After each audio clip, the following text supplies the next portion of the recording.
வணக்கம் and welcome to Madurai IAS academy. இன்னைக்கு நம்ம டெய்லி நியூஸ் பேப்பர் ரீடிங்ல தினமணி பேப்பர் பார்க்க போறோம். இன்னைக்கு வந்து February 25. இன்னைக்கான கரண்ட் அஃபேர்ஸ் கொடுத்துருக்காங்க. நம்ம நியூஸ் பேப்பர்ல அனலைஸ் பண்ணலாம். அதே மாதிரி எக்ஸாம் பாயிண்ட் ஆஃப் வியூல வந்து கரண்ட் அஃபேர்ஸ் வந்து கொஸ்டின்ஸ் வந்து எப்படி கேட்பாங்க அந்த மாதிரி நம்ம பார்க்கலாம். ஸோ ஃபர்ஸ்ட் ஹெட்லைன்ஸ் பாருங்க. நிதி நெருக்கடியிலும் மக்கள் நல திட்டங்கள் அப்படின்னு சொல்லி தமிழ்நாடு சிஎம் வந்து பேசியிருக்காங்க. ஸோ முதல்வர் மருந்தகம் வந்து ஓப்பன் பண்ணியிருக்காங்க. சென்னை அண்ணா நூற்றாண்டு நூலகத்திலிருந்து முதல்வர் மருந்தகம். ஸோ முதல் ஃபேஸா வந்து 1000 மருந்தகங்கள் வந்து தமிழ்நாடு ஃபுல்லா வந்து மலிவு விலையில மெடிசின்ஸ் வந்து கொடுக்குறாங்க. ஸோ 1000 கடைகள் வந்து ஓப்பன் பண்ணியிருக்காங்க. இது வந்து எக்ஸ்டெண்ட் வந்து செய்யப்படும், எண்ணிக்கை வந்து உயரும் அப்படின்னு சொல்லியிருக்காங்க. கல்வியும் மருத்துவம் தான் திராவிட மாடல் அரசு இரு கண்களாக விளங்கி கொண்டிருக்கிறது அப்படின்னு சொல்லியிருக்காங்க. இந்த முதல்வர் மருந்தகத்தை பத்தி ஃபுல் டீடைல்ஸ் வந்து பின்னாடி ஒரு ஆர்டிக்கல் இருக்கு. அதுல வந்து நம்ம வந்து ஃபுல்லா வந்து பார்ப்போம். அடுத்து பிஎம் கிசான் 9.8 கோடி விவசாயிகளுக்கு 22,000 கோடி வந்து விடுவிப்பு அப்படின்னு சொல்லி போட்டிருக்காங்க. எங்கெல்லாம் பீகார்ல ஒரு ஃபங்க்ஷன் நடந்துச்சு, அங்க வந்து பிரதமர் மோடி அவர்கள் வந்து பேசியிருக்காங்க. இதுல வந்து பாருங்க 10,000 ஆகுது எஃபிஓ, ஃபார்மர் ப்ரொடியூஸ் ஆர்கனைசேஷன் அப்படின்னு சொல்லுவோம். ஸோ இதுல வந்து பாத்தீங்கன்னா 10,000 ஆகுது. நாட்டில் அதிக மீன் உற்பத்தி செய்யும் மாநிலங்களில் முதல் 5 இடங்களில் பீகார் உள்ளது.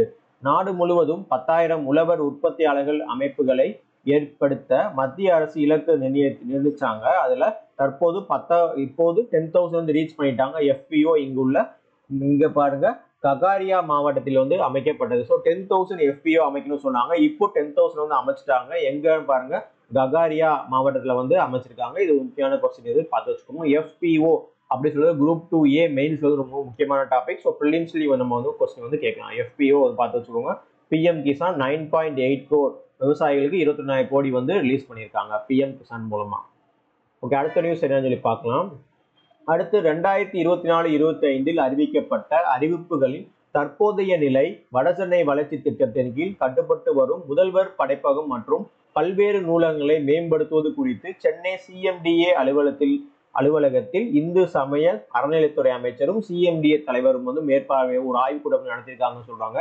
சென்னையில இந்த மெட்ரோபாலிட்டன் டெவலப் பண்றதுலாம் பார்த்தீங்கன்னா நிறைய ப்ராஜெக்ட்ஸ், பெரிய பெரிய காசு கொடுத்து இன்ஃப்ராஸ்ட்ரக்சர் ப்ராஜெக்ட்ஸ்லாம் வந்து சிஎம்டிஏ அவங்க தான் வந்து பண்ணுவாங்க. சென்னை மெட்ரோபாலிட்டன் டெவலப்மெண்ட் அத்தாரிட்டி அதெல்லாம் ஒரு ஆய்வு வந்து பண்ணியிருக்காங்க.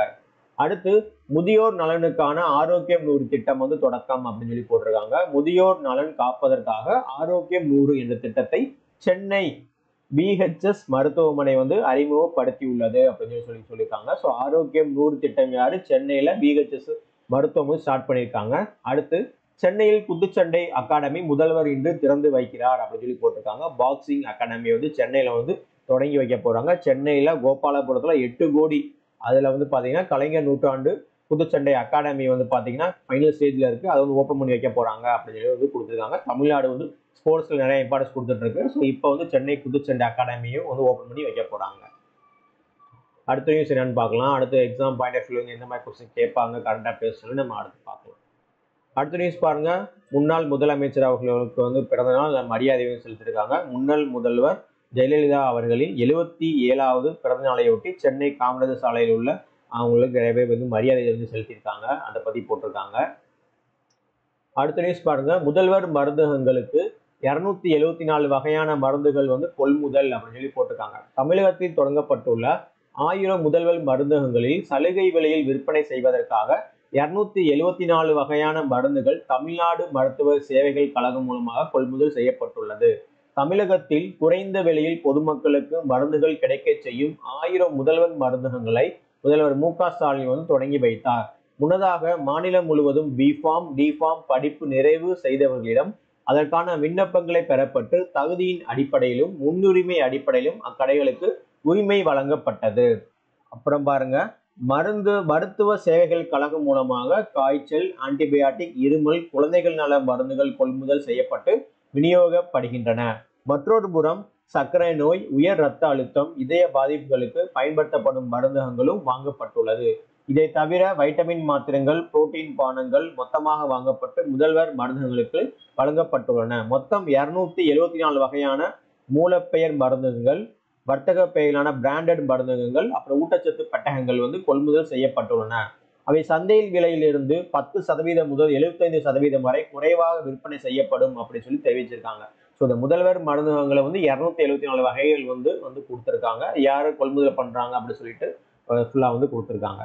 அடுத்து புதிய வருமான வரி மசோதா நாடாளுமன்ற குழுவின் முதல் கூட்டத்தில் பரிசீலனை அப்படின்னு சொல்லி போட்டிருக்காங்க. கடந்த 1961ஆம் ஆண்டு வருமான வரி சட்டம் இயற்றப்பட்டு 60 ஆண்டுகளுக்கும் மேலாகி விட்டது. இந்த காலத்தில் அந்த சட்டத்தில் எண்ணற்ற திருத்தங்கள் செய்யப்பட்டன.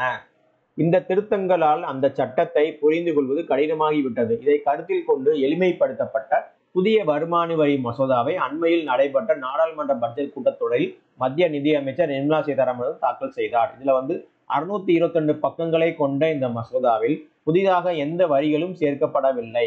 ஆனால் 1961ஆம் ஆண்டின் வருமான வரி சட்டத்தில் பயன்படுத்தப்பட்டுள்ள வார்த்தைகள் எளிமைப்படுத்தப்பட்டுள்ளன அப்படின்னு சொல்லியிருக்காங்க. ஸோ லாஸ்ட் டைம் ஃபர்ஸ்ட் எப்போ பண்ணாங்க 1961 அப்போ தான் பண்ணாங்க வருமான வரி சட்டம். இப்போ 60 வருஷம் கழிச்சு இப்போ பார்த்தீங்கன்னா அதை பார்த்தீங்கன்னா புதிய வருமான வரி மசோதா அதை தாக்கல் செஞ்சிருக்காங்க.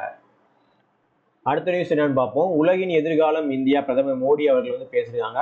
மத்திய பிரதேச மாநிலத்துல போபாலில் நடைபெற்ற உலக முதலீட்டாளர்கள் மாநாடு, அதுல பிரதமர் அவர்கள் மோடி அவர்கள் பேசியிருக்காங்க. மத்திய பிரதேசத்துல குளோபல் இன்வெஸ்டர் மீட் நடந்திருக்கு. அங்க பிரதமர் மோடி அவர்கள் பேசியிருக்காங்க.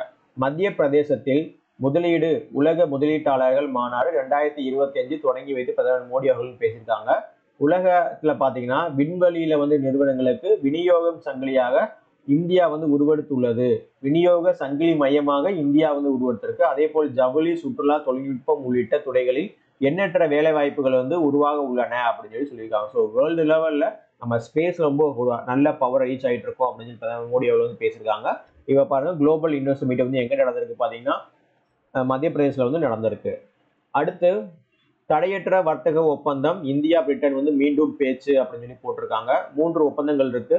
தற்போது பிரிட்டனுக்கு தடையற்ற வர்த்தகம் ஒப்பந்தம், இருதரப்பு முதலீடு ஒப்பந்தம், அப்புறம் இருமடங்கு பங்களிப்பு ஒப்பந்தம் ஆகிய 3 ஒப்பந்தங்கள் குறித்து பேச்சுவார்த்தை நடைபெற்று வந்துட்டு இருக்கு அப்படின்னு சொல்லியிருக்காங்க. இந்தியாவில் அதிக முதலீடுகளை செய்யும் நாடுகளின் பட்டியலில் 6வது இடத்தில் பிரிட்டன் உள்ளது அப்படின்னு சொல்லி சொல்லியிருக்காங்க. இந்தியாவில் அதிக முதலீடு செய்யறதுல பிரிட்டன் 6வது இடத்துல உள்ளது அப்படின்னு சொல்லியிருக்காங்க. அப்புறம் காசி தமிழ் சங்கமம் நிறைவு அப்படின்னு சொல்லி போட்டிருக்காங்க. உத்தரப்பிரதேச மாநிலம் வாரணாசியில் கடந்த 10 நாட்களாக நடைபெற்று வந்த 3வது காசி தமிழ் சங்கமம் நடைபெற்றிருக்கு அப்படின்னு சொல்லியிருக்காங்க.